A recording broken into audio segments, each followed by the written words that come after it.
ଧନବାନ ମହାଜନ ବହୁତ ଗର୍ବର ସହିତ ତାର ସ୍ତ୍ରୀକୁ କହୁଥାଏ, ଶୁଣ, ମୋର ଇଜ୍ଜତ ମୋ ଧନ ଦୌଲତ ପାଇଁ ବନିଥାଏ।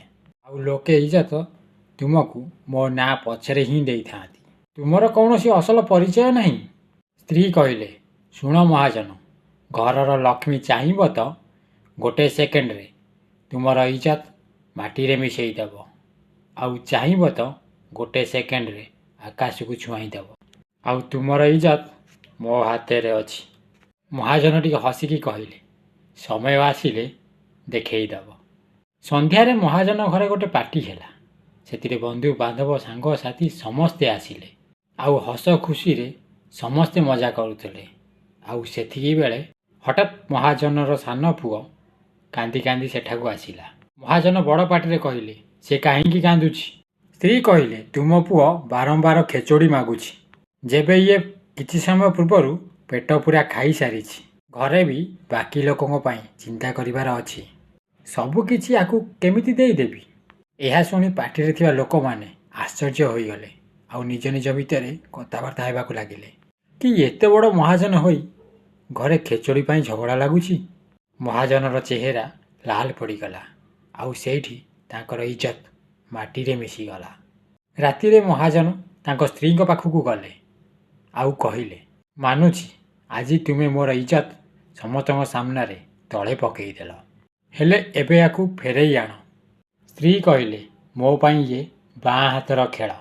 ବାସ୍ ଗୋଟେ କାମ କର, କାଲି ସେମାନଙ୍କୁ ସମସ୍ତଙ୍କୁ ପୁଣି ଥରେ ଡାକ। ଆରଦିନ ପୁଣି ଥରେ ପାର୍ଟି ହେଲା। ସମସ୍ତେ ହସ ଖୁସିରେ ମାତିଥିଲେ। ଠିକ୍ ସେହି ସମୟରେ ଘରର ସାନ ପୁଅ ପୁଣି କାନ୍ଦି କାନ୍ଦି ଆସିଲା। ମହାଜନ କହିଲେ, ଏବେ ପୁଣି କ'ଣ ହେଲା? ତାଙ୍କ ସ୍ତ୍ରୀ କହିଲେ, ପୁଣି ସେଇ ଖେଚୋଡ଼ି।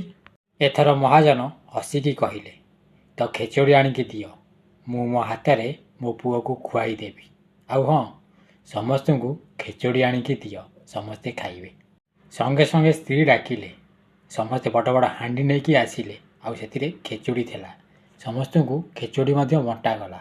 ସେ ଖେଚୋଡ଼ି ସାଧାରଣ ଖେଚୋଡ଼ି ନଥିଲା। ସେଥିରେ କାଜୁ, କିସମିସ, କେଶରର ବାସ୍ନା, ଘିଅ ସବୁ କିଛି ପଡ଼ିଥିଲା। ସେ ମହାପ୍ରସାଦ ଭଳି ଲାଗୁଥିଲା। ଘରକୁ ଆସିଥିବା ସମସ୍ତ ଅତିଥି ଜଣେ ଅନ୍ୟ ଜଣଙ୍କୁ ଦେଖି ଆଶ୍ଚର୍ଯ୍ୟ ପଡ଼ିଗଲେ ଯେ ଆଙ୍କ ଘରର ଖେଚୋଡ଼ି ଏମିତି ହେଇଛି, ତ ଆଙ୍କ ଖାଇବା କେତେ ଭଲ ନ ହୋଇଥିବ। ମହାଜନ ଘରର କଥା ପୁରା ଗାଁ ଆଉ ସହରରେ ବ୍ୟାପିଗଲା। ମହାଜନର ଇଜ୍ଜତ ଆହୁରି ବଢ଼ିଗଲା। ମହାଜନ ସନ୍ଧ୍ୟାରେ ତାଙ୍କ ସ୍ତ୍ରୀକୁ ହାତ ଯୋଡ଼ି କହିଲେ, ମାନିଗଲି। ଘରର ସ୍ତ୍ରୀ ଚାହେଁ ତ ଘରର ଇଜ୍ଜତକୁ ବନେଇ ପାରେ ଆଉ ନଷ୍ଟ ମଧ୍ୟ କରିପାରେ। ଆଉ ଘରର ଇଜ୍ଜତ ସ୍ୱାମୀ ଆଉ ସ୍ତ୍ରୀ ଦୁହେଁ ମିଶି ବନେଇଥାନ୍ତି। ଜୟ ଜଗନ୍ନାଥ।